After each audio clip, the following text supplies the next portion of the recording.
હવે ગણતરીના દિવસો જ બાકી રહ્યા છે ત્યારે સુરેન્દ્રનગર શહેરની બજારોમાં પતંગ અને દોરાની ખરીદીમાં હાલ મંદીનો માહોલ જોવા મળી રહ્યો છે। હોલસેલ તેમજ રિટેલ પતંગ ખરીદવા અને વેચાણ કરતા વેપારીઓને ત્યાં ગ્રાહકોની ભીડ ઓછી છે। જીએસટી અને કાગળના ભાવ વધતા ગત વર્ષની સરખામણીએ પતંગ અને દોરાના ભાવમાં 20 થી 30% વધારો થયો છે। વેપારીઓએ પહેલેથી જ પતંગ અને દોરાનો સ્ટોક ભરીને રાખ્યો છે। આ વર્ષે PM Modi, Sardar Patel, bullet train સહિત અવનવી પતંગો અને દોરાનો ક્રેઝ જોવા મળ્યો ત્યારે છેલ્લી ઘડીએ ગ્રાહકો ખરીદી કરશે અને લોકોને રોજગારી મળશે તેવી આશા વેપારીઓ વ્યક્ત કરી રહ્યા છે।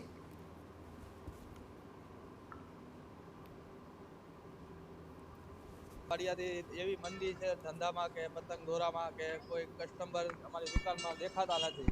હાલમાં મોંઘવારીનો માલ એટલો બધો છે કે અમે ધંધો કેવી રીતે કરી। અત્યારે ખાસ કરીને 30 થી 40% વધારો એટલે કસ્ટમરને બહુ ઓલી થાય છે એટલે કસ્ટમરે ભાગી જાય છે। ભાવ કેવી ને ત્યાં શું લાગે તમને આગામી સમયમાં અમની આશા એવી છે કે 3-4 દિવસમાં ધંધો ખુલે એવી અમારી આશા છે। ભાવમાં વધારાને કારણે હજી ઉત્તરાયણનો એવો માહોલ બન્યો નથી। 4 દિવસની જ વાર છે અને અવનવી ડિઝાઇનનું પતંગમાં અને ફિરકામાં આવી નવી કંપનીઓ આવે છે એના માટે હરીફાઈ વધારે છે કંપનીમાં અને મંદીનો માહોલ છે। પણ પતંગ રસિયાઓ જે છે એ છેલ્લા 3 દિવસમાં એવું માર્કેટમાં દેખાશે કે એ વધારે ખરીદી કરે અને ઉત્તરાયણનો માહોલ બનાવશે।